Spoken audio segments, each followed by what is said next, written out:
To today's webinar, Where Does PPC Fit? Integrated Marketing for Smarty-Pantses. Thank you so much for joining us today. I'm just going to go over a couple things before we start. First of all, this is being recorded, so we will absolutely be sending a video recording as well as a best practice guide and a copy of the slides for you to peruse after the webinar. So you can look for that a little bit later today. If you would like to tweet this webinar, please do. In fact, we will be giving a $25 gift card to ThinkGeek to one of the people who tweets using our hashtag, which is IntegratedPPC. Think of all the things you could buy with that $25 from ThinkGeek. Maybe a pair of smart pants. I don't know if they have pants, but they do have sweatshirts and other cool things. That's true. Things that are even cooler than sweatshirts. So I am joined today, I'm Anna Sawyer, by the way. I'm the marketing manager here at Trada, and I'm joined today by the fabulous Matt Hessler, who's here in the room with me. Hello, hello. Thank you so much for being with us today, Matt. Matt has over 10 years of search marketing experience, and even better than that, he's incredibly gregarious and loves answering questions and is really, really great when it comes to knowing all of the tricky details of search marketing. So if you have any questions, please type them into the chat box, and we will get to as many questions as we possibly can at the end. We love answering your questions. It is probably our favorite part of the webinar. So let's jump right in. So what are we going to talk about today? We are going to talk about all the different types of marketing channels that we should be using today as contemporary digital marketers, asking some questions about how we should integrate them. You know, how can we use data from different channels to help inform others? It's going to be a really great topic today. And obviously, here at Trada, our focus is primarily pay-per-click search, but we wanted to break out of the box a little bit. We know most folks that are doing pay-per-click are also having to figure out, how do I manage my overall integrated, marketing solution online? Am I doing Facebook, display, email? What are all these components? How can they best work together? What are the ones to prioritize given my situation? So we kind of started with a premise of, different people have different situations in terms of their product, service, marketing budgets. Get a little bit of interaction from you guys and look at a few different profiles of marketers and how they might best use the right marketing mix.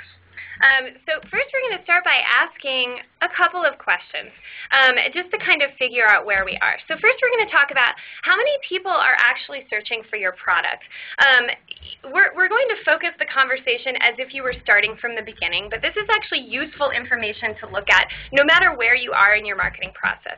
So there are a couple different kinds of things out there. Are you offering something that a lot of people are already looking for? Are you working in a product category that is competitive? So, okay, shoes that make women look awesome.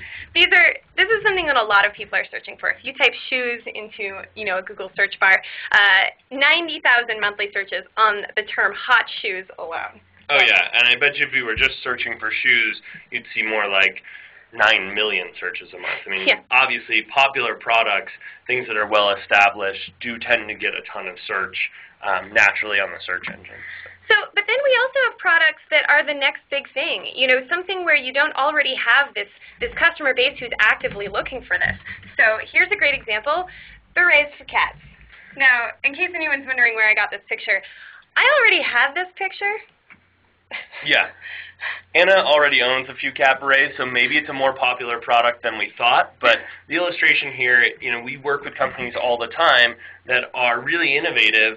And the great news is they're bringing a new product or service to the market, but the bad news is people may not be out there searching for it yet because they're not thinking that a product like this exists. So cat berets, certainly awesome picture, but in general, think about where do you sit on that spectrum of hugely widely known product like hot shoes versus up and coming product like berets, because this is going to really determine how you employ your marketing mix. So, here's another example that's a little bit less silly while also being very silly. Software solutions. So this is a space where, a lot of companies are coming out with something that really does solve a problem, but it's something that people haven't actually started looking for. So, your hot new software solution, which is unique, people may not actually be searching for that. That's right.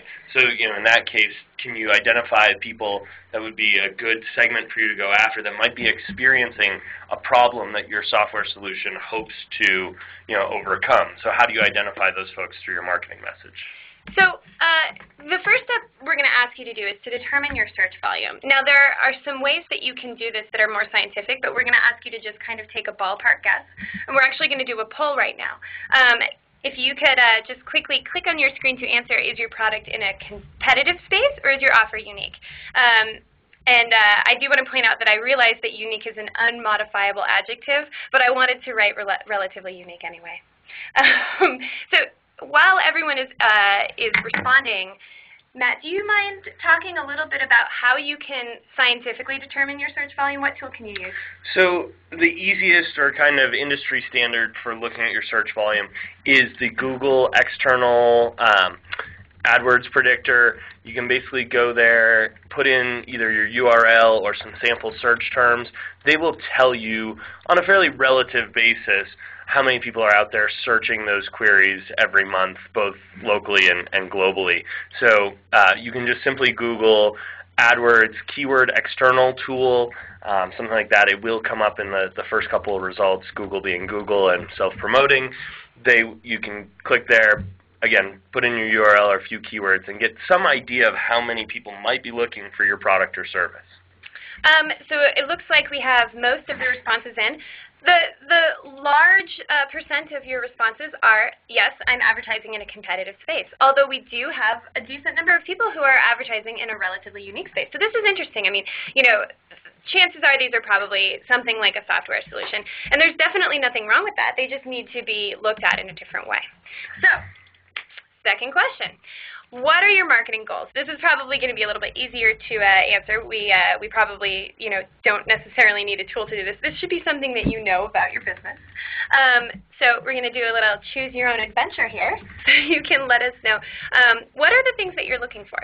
So there are two primary goals that marketers have. One is awareness. You want to let people know that your product exists.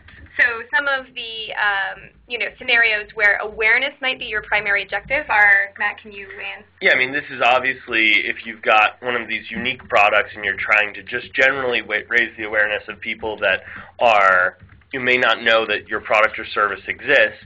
That's a very obvious one. You also have, old school kind of marketing branding exercises where you just need to you want to keep your product or service at the front of people's minds. Maybe it's something that they need to buy or transact often. So you want to keep hitting them and reminding them that you're out there.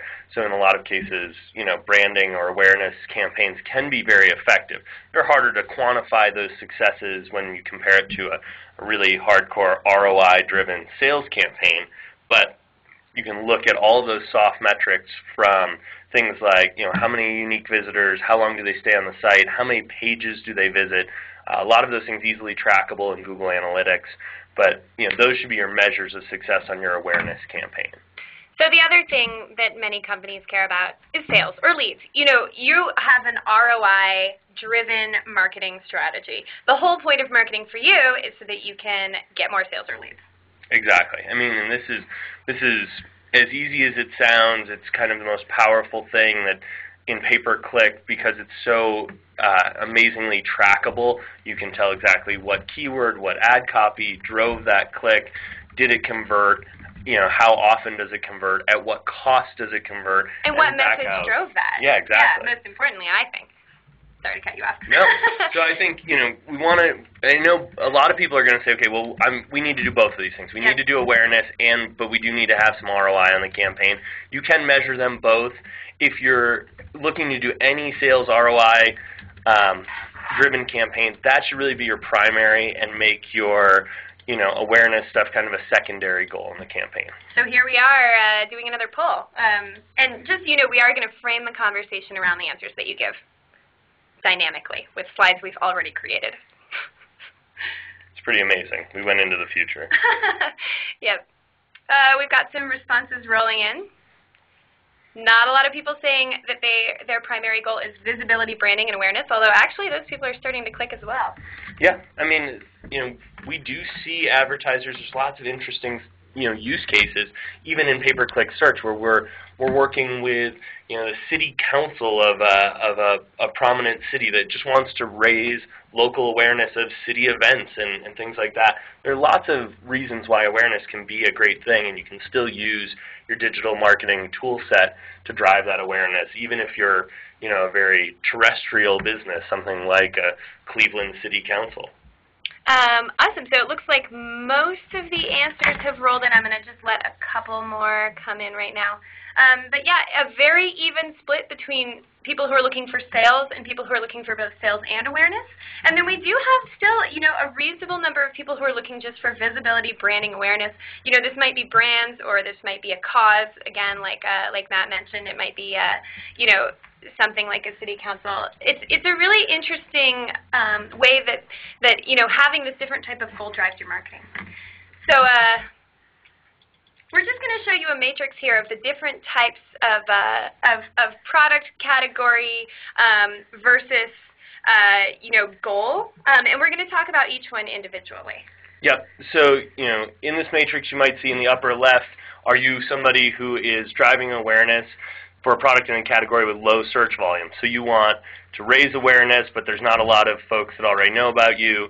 If you go down to the bottom right, that's the more hardcore driving sales, for a product category that has high search volume, and you're trying to drive sales. That's kind of the easiest, most fundamental for pay-per-click, but we're going to show you how you can deploy lots of different marketing tactics, whichever quadrant you kind of fall in. Yep. So remember these icons.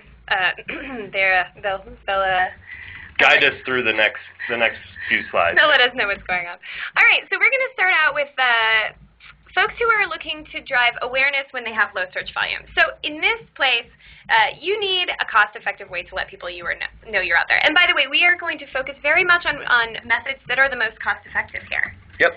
So the big idea here is demographically targeted marketing. You can't say berets for cats and get enough search volume, to allow people to search on that. So here we're going to start to look for the types of people who are looking for cat berets. Absolutely. And when we're trying to do this segmentation, when we're talking about things that have low search volume, we're thinking about things that maybe have 5,000 queries a month or less. Different people will set that bar in different places, but and it depends on the size of your business and your marketing budget, so it can be a flexible number. We kind of think 5,000 queries a month is, getting into a pretty niche part of the spectrum means not a ton of people out there, when you look at global searches per month, are actually looking for your product. Some people might even put that at 25 or 50,000 searches a month, depending on the size of their budget. But again, what Anna mentioned is we're thinking, everybody has some budget cap in their marketing spend. We're trying to pick methods that are appropriate for where you are in this kind of matrix against, a reasonable budget. So here, when we start to talk about low search volume and you're driving awareness, what can I do? Well, Facebook is a great place to start. Their reach is growing month over month, every month for 5 consecutive quarters or so now. It's fairly cheap, and you've got some really interesting ways to manipulate your Facebook campaign to target the right audience based on demographics, age, sex, gender. You can also do some psychographic stuff. What types of things do they like? You can do geographic targeting. Where are they based? And there's also a nice implied trust with Facebook. If I see a Facebook ad and maybe someone in my Facebook network has liked that previously, there's a little bit of credence given there because I trust my friends. If they like this thing, then I might like it as well. And Facebook is really great for generating data because you have all these ways of segmenting out demographically and psychographically. You can learn a lot about the types of people who are searching on your product. Now, one thing that we will say as a caveat is here we are talking about driving awareness. Facebook is not exactly well known for driving a great ROI, and we'll talk later about ways to improve that ROI and kind of best practices around that, but right now we're talking about driving awareness. Yep. So One thing you should definitely do is make sure you pay attention to which messages and which demographics are driving results in your Facebook campaign, whether you are looking for awareness or sales, because you can use this later. And we've heard this from the folks at Facebook directly. We hear it from other advertisers. One of the big things with being successful on Facebook, even to increase your click-through rate, is ad freshness. The ads can get stale pretty quickly. There's users that check into their Facebook, dozens of times a day. If they're seeing the same ad all the time, you basically get what they call ad blindness. You stop paying attention to that ad. So mixing up both the image and the messaging often and doing some accurate cataloging of what's working and what's not, but keeping it fresh is really important to having a good Facebook campaign. And then you can use what you learn in your display and email marketing. So these are these are both other ways that you can use demographic targeting. Absolutely. So, there are a lot of lists out there that you can buy in terms of both email and direct, old-fashioned snail mail marketing. Those lists are usually sorted by demographic data. So again, if you're trying to reach an audience who isn't going to be aware that your product or service exists yet, figure out who that audience should be by the demographics. Purchase those lists. Use some of the successful language from your easily tested Facebook campaign, and get out there and do some email or some direct mail marketing. So next, we're going to talk about building out your PPC and SEO campaigns, and talking about messages that push solutions. So with PPC and SEO, you can no longer target demographically, but since you have done this research previously, you may be at a more mature stage. People might have a little bit more information about you. And if you have done direct and email campaigns, people might have this inkling of you in their mind, and when they search for you, you want them to be able to find you. Absolutely. This is always a follow-up. If there are cheaper ways to do your awareness campaigns, things like Facebook, some display, and then some of these email and direct marketing things. If those people received an email from you and they forget exactly the company name or the subject, but they start Googling around, you want to show up for those things. I would build a really tailored, very exact match kind of Google campaign with a low budget. So you don't have to spend a ton on pay-per-click, but you should be out there if people start Googling you. All right, so let's talk now about driving sales for a product with low search volume. So here again, you still need to make people aware of your product. So it's not like you can just say, I want to drive sales for this product. You still have to make people know that it exists. Yeah, if you're in a low search volume market, awareness is chicken and egg here. We need to make sure people are aware, obviously, before they can buy. So display. Definitely, we have seen that you can get a better ROI than you can with Facebook when conversion is the focus, but it's still targeted not in the same way as Facebook, but in that demographic and psychographic way. And if we're talking about display, we can limit it to just Google's display network. There, you're getting semantically relevant queries, so they're showing your ad on blogs or news sites that are related to keywords that you might have in your search campaign. So you're getting good resonance with the reader if they're reading about blue widgets on an article on a blog and your blue widget ad comes up. You can kind of introduce them to your product or service.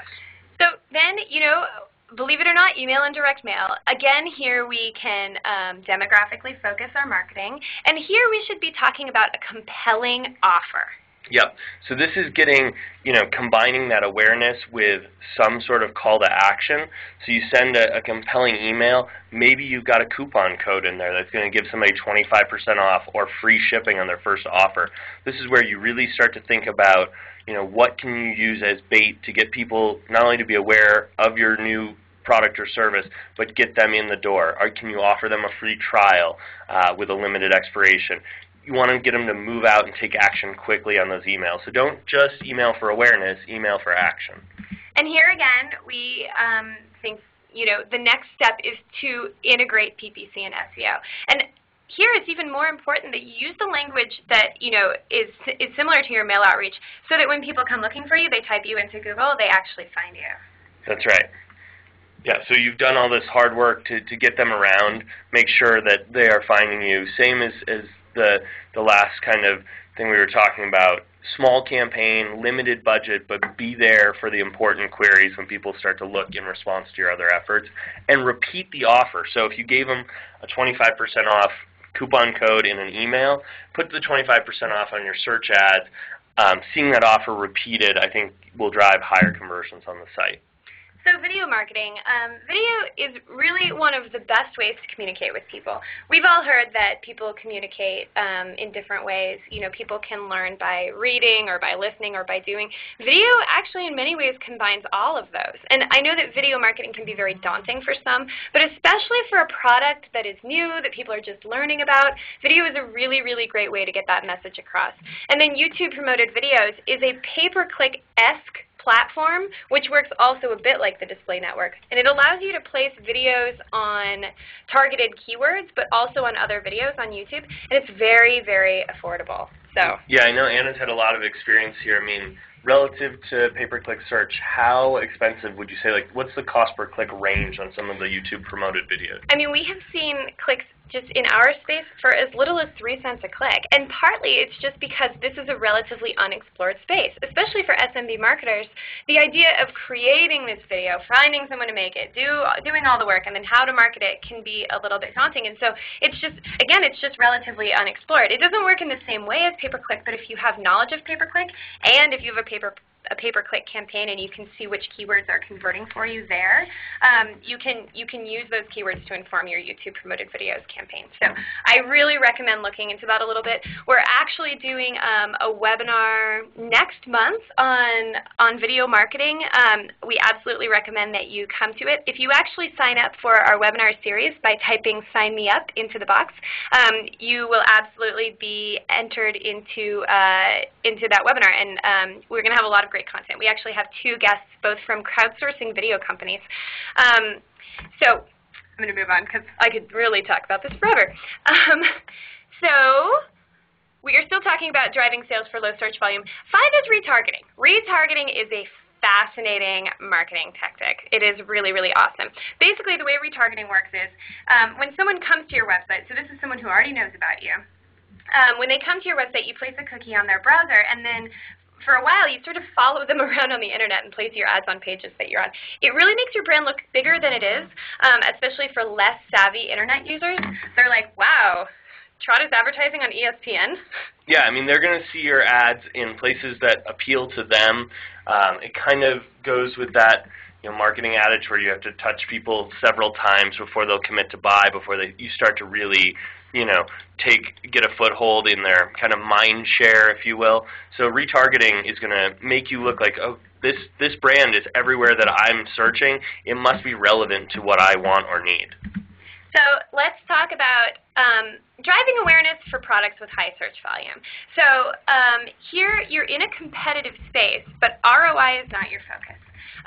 So we absolutely suggest that you go big on Facebook and display. And here you can gather this data, but they're more affordable than maybe other avenues, at least at first. So this is pure bang for your buck. You're going to get cheaper visits from display and Facebook than you will from pay-per-click search. If you've got a limited marketing budget and you want to totally, go as hard as you can with raising that awareness, these are the mediums that you should start with.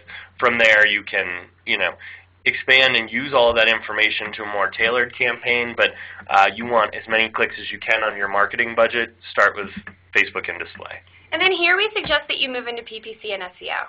Yep. I mean, so we kind of suggest to most people use these in tandem. I know a lot of folks think, it's either or. The nice thing is PPC, you can move out really quickly. You can have a campaign up within a handful of hours. SEO does take more time. There's research, there's code changes, there's content changes. There's a lot of things that go into building a strong SEO effort, and it should be ongoing. But SEO will kind of help to reduce your overall costs if you're getting good organic rankings. Yeah, we've actually created a lot of content around how to use PPC and SEO together. One of the greatest things about pay-per-click, and yes, we talk about this all the time, is that it generates data that can inform your other marketing channels.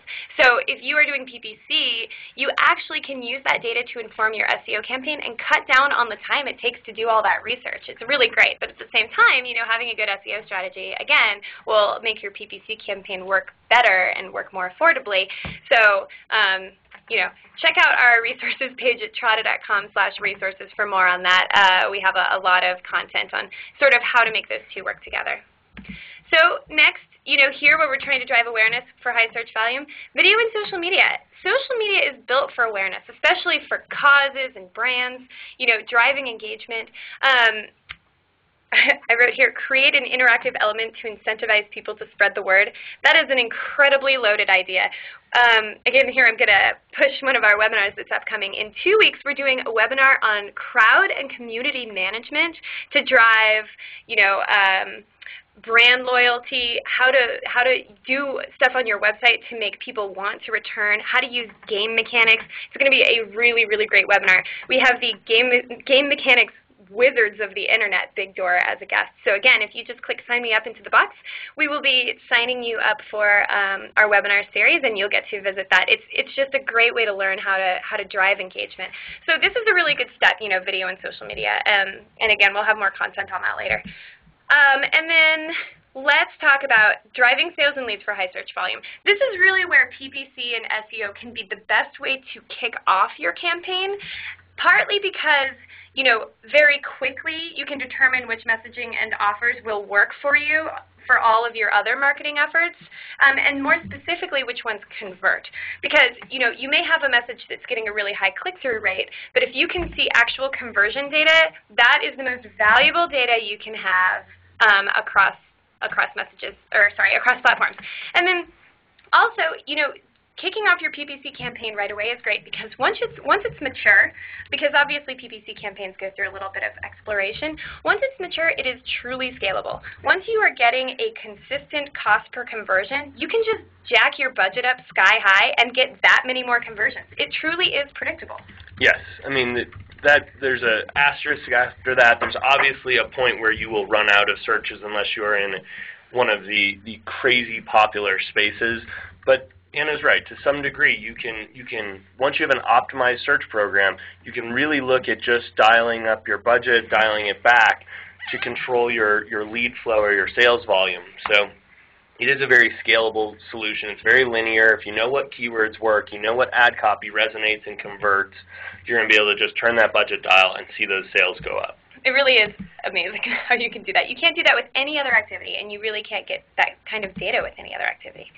So looks like we're having a little bit of a server issue, so I'm going to jump over to the other laptop just real quick. Give me one moment, please. Get that to reconnect. Everyone, please be patient for 1 second. We just had an issue. All right. So here we're going to talk about how to focus on differentiating yourself from the competition. So here you're on this incredibly, high search volume, competitive space. You're looking for sales. You're selling hot shoes. The entire page is covered with compelling offers for hot shoes. How do you compete? So we want to differentiate ourselves. We start with competitive research. We see who else is out there. What type of language do they use in their ads? We look at our product mix and their product mix. How are we positioned? Are we a leader because we have better service, quicker shipping, better selection, or are we a price leader? Are we going to be able to offer this product that is commonly known, like hot shoes, at a better price? Figure out where your strengths and weaknesses are, build that into your ad copy language, and start to test that. We recommend that any ad group that's running is testing about 4 ads at any one time. You want to leave that up until you've got a reasonable amount of impressions on all of those ads, and then you start to rotate them out. Always be testing fresh ad concepts and see if you can build something that's really compelling and makes your ads stick out. And here, again, we definitely suggest retargeter. Retargeter is really, really powerful. So the idea here is to remind buyers they've researched you. I don't know, Matt, if you can talk about the 5 touch points rule, which is a sort of old marketing adage. Yeah, so, again, it's about associating people, your brand or your website with a type of product. If you're new to the market space or whatever, or you're interacting with a new visitor that maybe you've brought to the site for the first time via search, how do we remind them that Zappos is the name they should think about whenever they think about shoes, right? Zappos has spent a ton of time doing this. You have to touch people a few times. Zappos, the name Zappos doesn't mean anything shoe-related inherently, so how did they become something that everybody thinks of when they think of shoes? They're touching these people over and over in different ways. They're bringing them, they're always appearing in the search results. They're using retargeter or different retargeting techniques to appear on other websites after people have visited. And then they're also using things like display ads and email marketing to continue to interact with visitors. So when people think of shoes, the first thing they think of online is Zappos. And you want to think about that for your brand. What are all the different ways that I need to kind of touch these visitors to remind them that we want to be a top-of-mind name for that category? And next we have email, direct mail, and print advertising. So here we can really use that data that you've gotten from PPC to just drive home the conversions. You have already tested these. You have data on what works the best. Yeah, I mean, within a couple weeks of a good pay-per-click search campaign, you may have hundreds of thousands of impressions. That's lots of data to test messaging, to test click-through rates, conversion rates. Use that messaging, use the data that you've paid to learn to affect your email and direct mail advertising campaigns. Also, when you're talking about sales, this is where some sort of call to action, again, is super important. You want to make sure there's an incentive. You're not just familiarizing them with the brand, you're giving them a reason to come directly to the site and make a purchase, generate a lead, whatever your action is. So give them a reason, free trial, coupon, and with any of those, try to give it an expiration date so they feel like they have to do it in a timely manner. And then next, social media. This really is, a great way to promote your content and engage users with your brand. And I kind of just wanted to take a second and talk about content strategy, which I think many marketers associate with lead generation, because the idea for many, lead generation companies, this is what Trada does. We try to generate content to place ourselves as a thought leader in the space. You guys came to our PPC webinar because we were like, come to our PPC webinar, right? But actually, as an e-commerce company, you can also get a ton of traction from great content. So, the reason I'm kind of posing this is just because a lot of companies ask us, what is the best way to use social media? And most importantly, social media should be used to offer value to people and value that you yourself created. So one of the reasons that I wanted to give a gift card from ThinkGeek today rather than an Amazon.com gift card, which is what we normally do, they are an e-commerce company that does an excellent job with social media and with video creation and just with creating excellent content. So they do product videos and descriptions and share their stuff through social media. It's really great. I highly suggest you check out their site, especially because it's very entertaining. Check out their site, check out their Facebook campaign. Learn from other marketers that are moving out in the space, see what they're doing well and what they're doing poorly. I think with social media, there's a thing, some people, especially on Facebook, you've got a choice of whether or not you're going to send people to your Facebook page or your website. And when you're in this category of wanting to be, promoting sales, you want to use Facebook really strategically. Typically lead them away from Facebook to your website. Again, you may need to give them a compelling reason to do so. Coupon, percent off, free shipping, whatever it is. They're going to be leaving their Facebook page where they're looking at all their friends' profiles. You got to give them a reason to do that. Yep. So we're going to, just kind of wrap up. No matter what your focus, you really should have an integrated marketing strategy. Throwing all of your money into one pot is never a good idea, especially because you're only getting data from that one pot. You're only getting one type of result. We absolutely always suggest that you have an integrated strategy. And PPC, obviously we love PPC over here at Trada, but it's truly the most measurable marketing strategy. You really can see exactly what message led to what result. It's predictable once you get to a certain point, and it can sort of be effective, no matter what your goal is. Yeah, it's about being effective against an ROI metric. It's not going to be the cheapest. It's not the cheapest way to get eyeballs on your site is not pay-per-click. As pay-per-click has matured and become more competitive, you do have to pay more to be in that space. But if you're looking at conversions and driving sales and generating leads, you'll find that it's still probably your best option for ROI. So, just some tips that can work no matter what your leads or no matter what your goals are. Definitely always research your product and your customer. See where it fits within the space and try and figure out who your customer is. This is some people view this as being a sort of silly old school marketing practice, but actually assigning a name and and attributes to the different types of people who buy your products. What is that idea called? You create sort of like a fake customer, and then you build your product and your marketing out for them. Yeah, you build customer personas. Yes. And you figure out what type of language will resonate with them, what type of offers do they need to not just look at your ad but take an action. You got to get in the minds of those customers. Usually you have a few different profiles. How do you tailor your different strategies to those profiles? How do you segment them on Facebook or display? So yeah, it does seem like a little bit old school, but Anna's right. It's useful. Define those people and then think about them as a group and how do you approach them. So then, test with PPC. You can test your messages, find out exactly which call to action led to a sale. Never stop learning from your data. This is something that we will never stop talking about. Keep your message consistent across channels. People are looking for you in lots of different ways. Think about that 5 touch point rule. And then, the more touch points, the better. So the more different, avenues that you are using to market your products, the better. So we're going to take just a moment to talk to you a little bit about Trada. So with Trada, we can actually take care of all of the PPC for you, and we give you all of the data. You see everything that we do. And actually, it doesn't cost any more than if you were to do search marketing yourself. So the way it works is we have a giant global crowd of certified paid search experts. They live all around the world, and they all work in the Trada marketplace.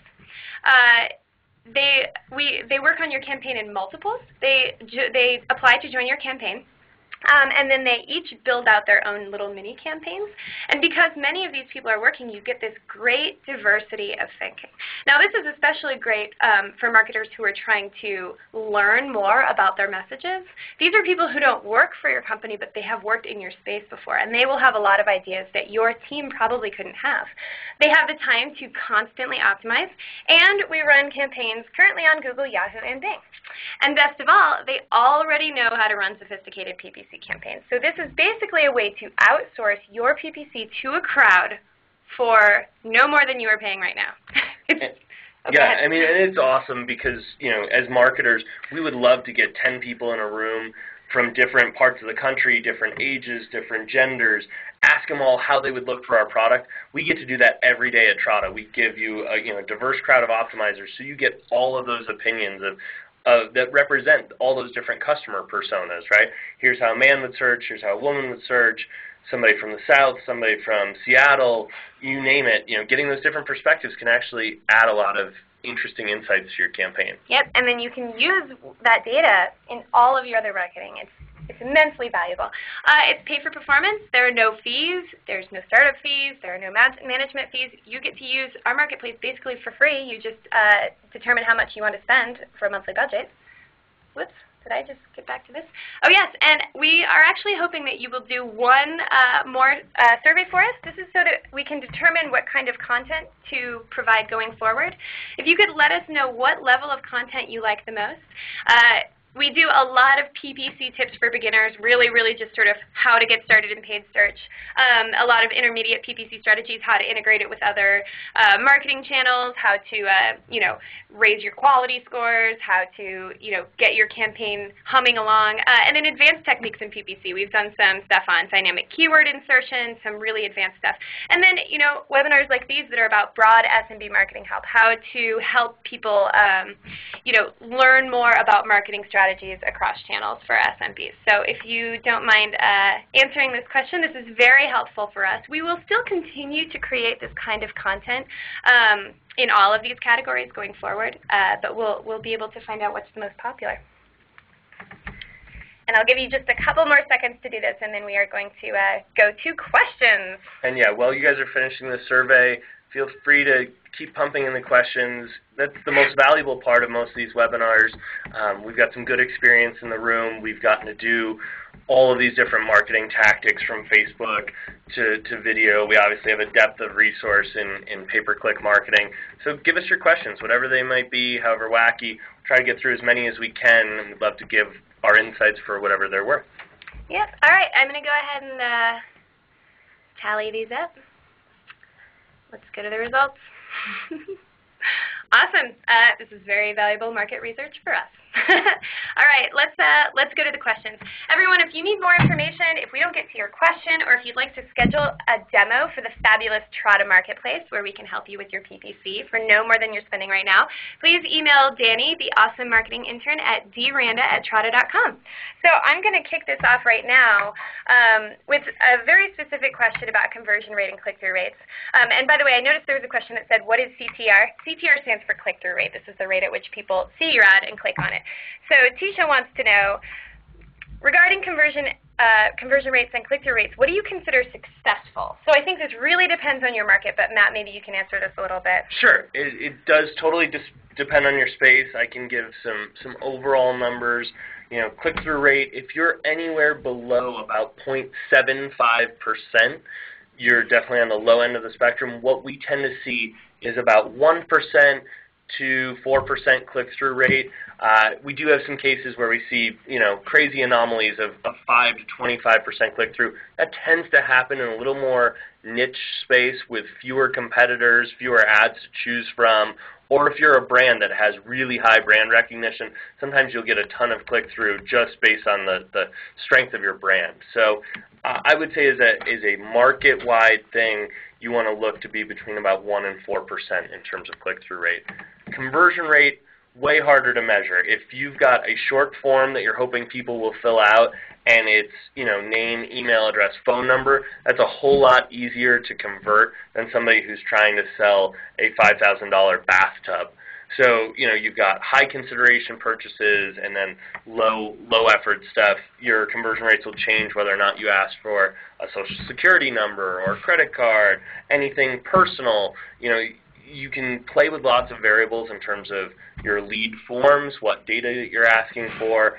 You can play with it on the sales side in terms of, you know, your sales funnel and looking at your buying cycle. You might see low conversion rate, you know, in the first few days after a click, but it may increase over time because somebody has to revisit the site a few times before they're actually ready to convert. So the conversion rate one is really hard to answer even with any industry generalities. I would say, you know, if you're between 2 and 4% in an e-commerce actually transacting business, that would be pretty decent.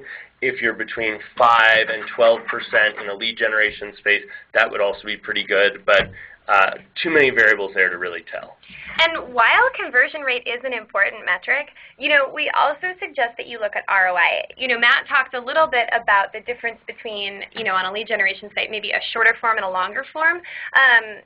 Obviously, you're going to get higher conversion rates if you have a shorter form, but if you ask for more information and you're a lead generation site, those leads may be more qualified, which, you know, could impact your sales team less, but allow them to, you know, get more opportunities out of the number of leads that you get. So this is a, you know, philosophical discussion that, you know, could go on for much longer. But it is a little hard to sort of generalize what a good clicking conversion rate is. And actually, that seems like that would be a good webinar topic. We could talk about that for an hour. Absolutely. All right, next up is Tess. Is SEO a good strategy given that so many companies are trying to get organic visibility? Should I just focus on PPC instead? Matt, do you mind taking this? So you just do PPC. You know, it's hard to say. If you need immediate results or you're looking to get some traction, I would say PPC is probably where you'd rather put more eggs in that basket. You do want good SEO fundamentals no matter what. It adds a lot of help to your PPC campaign by way of increasing your quality scores. So, you know, doing the two together is always preferable. If you don't have the time or resources, starting with PPC will get you access to good, rich data very quickly. It can be put up very quickly and then optimized. So, you know, maybe if you have to make a choice, we'd say do PPC.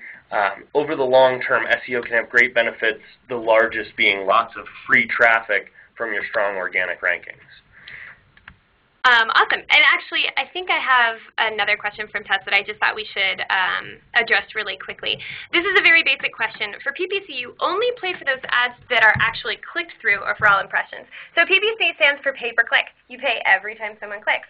So your click-through rate is based on the number of impressions, and that can sort of indicate the quality of your ad language. as well as how high you're ranking on the page, but you do not pay for impressions in pay-per-click advertising. And so the great thing there is you might be getting a lot of ancillary awareness benefit. If you have 100,000 people that see your ad and only 1,000 of them click, you only paid for those 1,000 clicks, but you may have gotten a greater percentage, at least in terms of people seeing your brand, seeing your URL pop up in those ads. Now on Facebook, you actually have a choice. You can actually toggle back and forth between two different models. You can do a pay-per-click model, or you can do what's called a CPM, or cost per mille model. Mille means million in French. Mille is in thousand in French. Oh, it's 1,000. It's cost per thousand. Yeah, it is not mille, though. It's mille. But okay. People say mille. Yeah. Our CEO said that once, and I just cringed. Yeah, so you actually pay per how many 1,000 impressions you get. And Facebook is cool in that they actually give you tools to determine which one is the most cost-effective, and you actually often start with one and then phase into another. But that can have a lot to do with ad fatigue. We could go on forever on Facebook. Yeah, I mean, if people are interested in a Facebook webinar, I wouldn't say we're the foremost experts, but we have certainly played with it a fair bit, and we'd be happy to give some other insight. I know it's an emerging thing that lots of people are interested in testing. They do give you pretty good tools. Right now, Facebook is their primary measure of success is more a click-through rate measure than a conversion rate measure. So think about it, largely for awareness or to supplement your PPC efforts. But if you guys have other Facebook questions, maybe we could put together a whole webinar on the topic. Yeah, that'd be great. So let me find the next one. Vincent wants to know, how will Trada save me time? I know I will still need to monitor Trada's efforts. Can you explain? So this is a question about Trada. So when we say that Trada saves you time, basically what we mean is we have this crowd of experts who join your campaign in multiples, and they have the time and the expertise and the diversity of thinking to create massive, massive numbers of keywords. Long-tail keywords, very diverse keywords, and then they have the time to put them into small, thematically organized ad groups. This is sort of campaign setup stuff that would take you a very long time.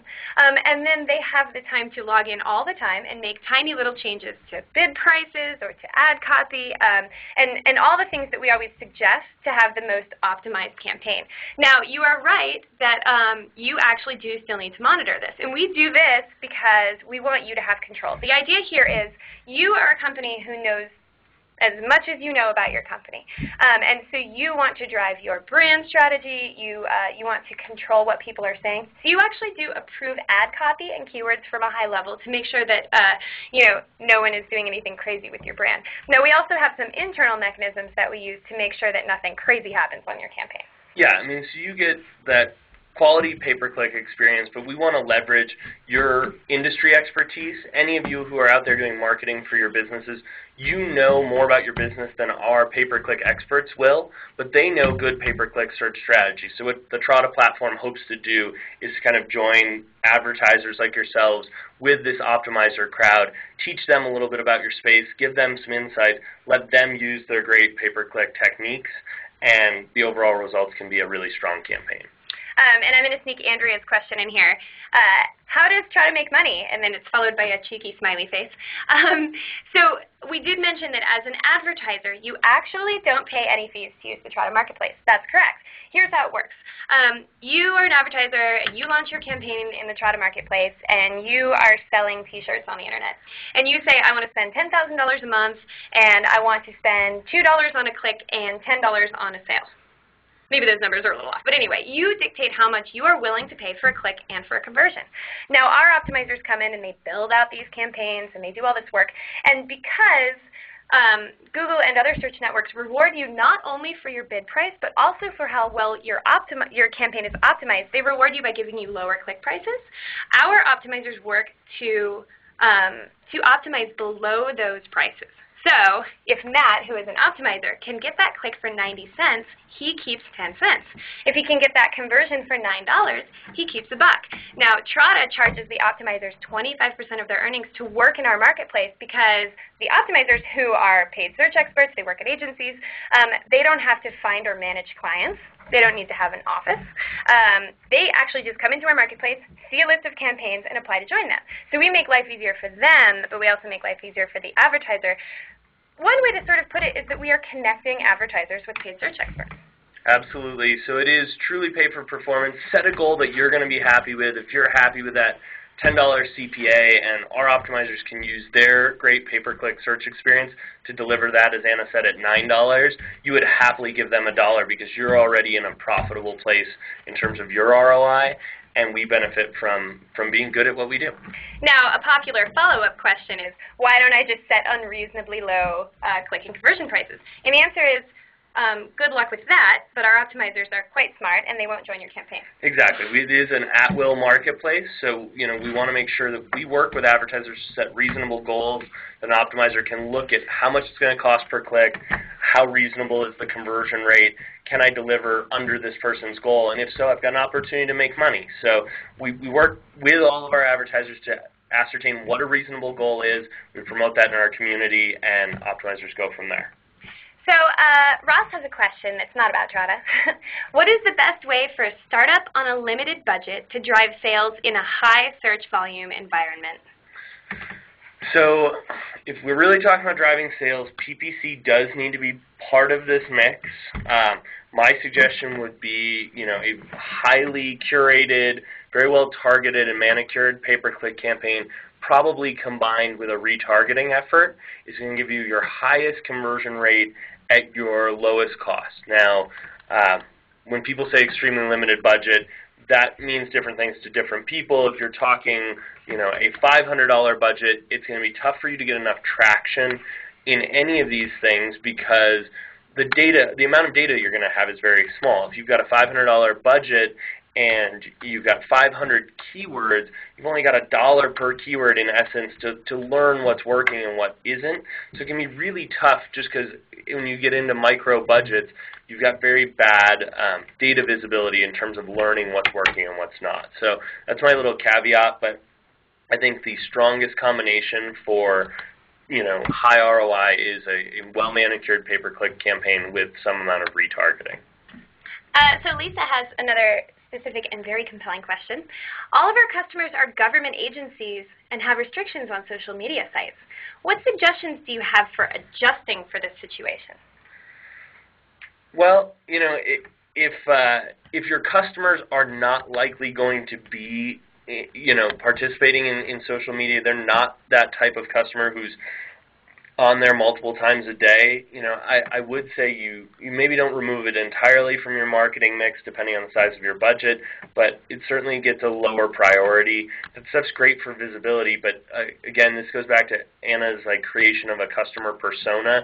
If you've got that customer persona and one of the things that is not part of that persona is, hey, they're not involved in social media, that'll very quickly help you define your strategy, move more of that budget into pay-per-click or some direct mail stuff or email marketing. And I think, you're not going to see government agencies changing their policies around Facebook usage and things like that. So instead of pushing that battle, just reallocate your limited marketing resources to something that's going to be a little more effective. Thanks, Matt. So we have more questions about Trada. Tess wants to know, so how do you determine a fair price? So if you were to launch a campaign in Trada, we would look at historical click data from your campaign, from other people's campaigns. We would look at the sort of landscape, and we would help you agree on that fair price together. That's right. We don't make any advertisers start with a price they're uncomfortable with, but we do sometimes have occasion to put a campaign in the marketplace that gets poor optimizer adoption because you had a number that was really aggressive, and we tried to look at some historic data. Some people have it, some people don't, in terms of other pay-per-click campaigns to determine a reasonable starting point. We do allow our customers to reduce their cost per acquisition targets over time. So you might start with a $100 goal. If we're able to beat that successfully, we can talk about moving that from $100 to $90.